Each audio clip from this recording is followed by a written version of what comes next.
আমাদের বাবাটের বয়স আজকে জাস্ট 28 দিন। ওকে কি নবজাতক বলা যায়? হিসাব যেটা বলে ও কিন্তু আজকের দিন পর্যন্ত নবজাতক। আমরা যেটা জানি 1 থেকে 28 দিন বয়সের বাচ্চাকে শিশুকে নবজাতক বলা যায়।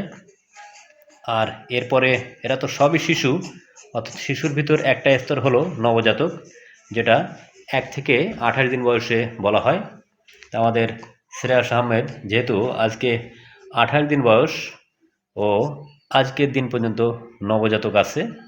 আগামীকাল থেকে ওকে আর নবজাতক ডাকা যাবে না বা বলা হবে না।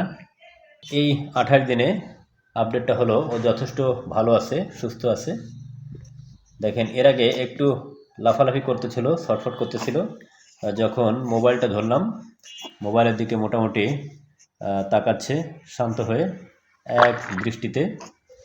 যদিও ও বোঝে না যে ওর সামনেটা কী ধরা হয়েছে। আসলে পৃথিবীর কোনো কিছু এখনও চিনবে না, জানবে না, এটাই স্বাভাবিক।